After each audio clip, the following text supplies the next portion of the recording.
my name is Josie and I'm a librarian with Deschutes Public Library. On today's edition of Your Next Book, we're going to talk about one of my favorite collections, the Nonfiction collection. Nonfiction is a huge collection. It has all sorts of great books. The easiest way to think about nonfiction is that it's the factual or true books. While there are some funny things like poetry and fairy tales in that section, it's mainly true factual books. Feel free to stop by your library anytime and ask why the fairy tales end up in that section. But today we're going to focus on the true books. Nonfiction comes in all sorts of formats and styles. Some look more like picture books. Others look more like chapter books. And I'm even going to show you one today that's a graphic novel. So there's all sorts of different things in the nonfiction collection. Also, at Deschutes Public Library, the nonfiction books go from a kindergarten reading level all the way up to an 8th grade reading level in our youth collection. So, while you should read whatever you want to read in that collection, some books might be a little bit easier and some might be a little bit more difficult for you. Totally up to you, though.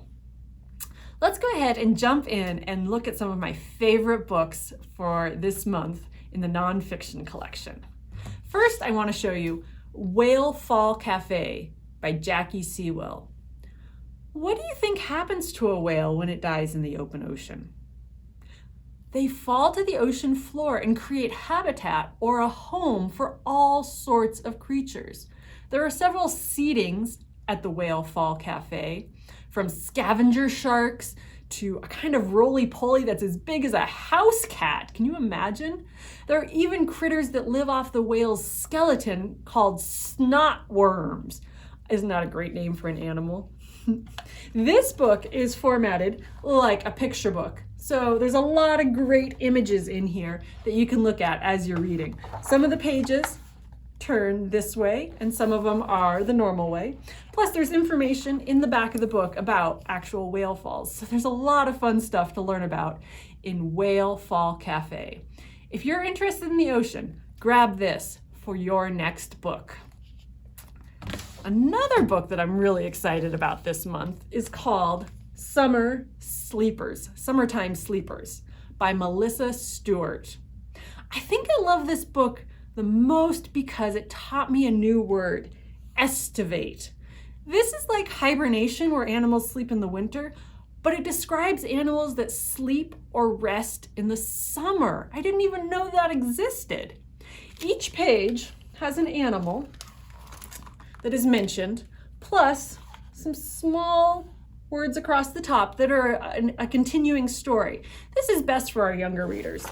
There's also some smaller text on each page that tells you more about the animal for our older readers, and a box, a call-out box, that has information about the animal's specific size or where they live in the world and things like that. So there's a lot of great information in there.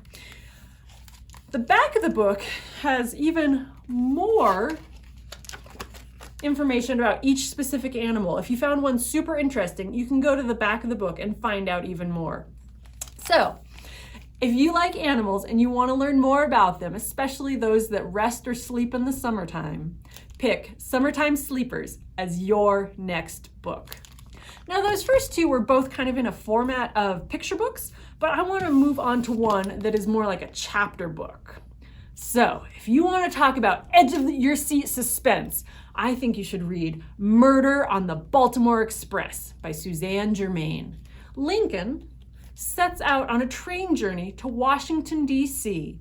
for his 1861 inauguration, while at the same time, Detective Alan Pinkerton uncovers a plot by fanatics to assassinate him before he even arrives.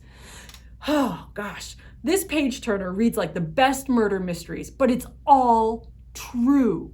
This is a great book for our middle school readers or anyone who loves history. If that's you, try Murder on the Baltimore Express by Suzanne Jurmain. And I just wanted to mention really quickly, it does include some pictures of historical individuals, but it reads like a chapter book. So, super exciting, Murder on the Baltimore Express by Suzanne Jurmain. There are two other books that I wanted to mention just really quickly.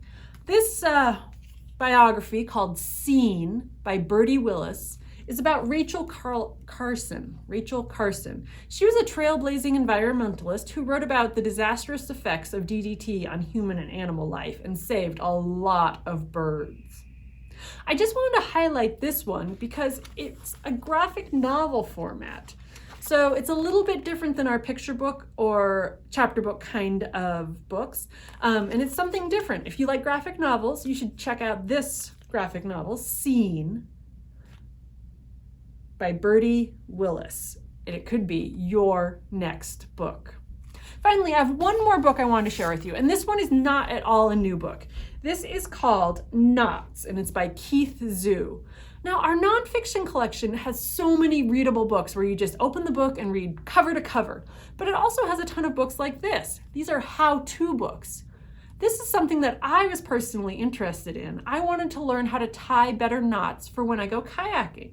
Maybe you're not interested in knots, maybe you're interested in something else, but I bet our nonfiction collection will have the perfect how-to book for you because it covers everything from coding to cooking and everything in between. So if you want to learn how to do something new, maybe knitting, maybe stargazing, all sorts of things, check out the nonfiction collection for how-to books and maybe find your next book in that area. Okay, friends, thank you for tuning in today. It's been a great chat, and I hope you get really excited about the nonfiction collection and find your next book. If you need any help finding more books, just contact us at DeschutesLibrary.org. Bye.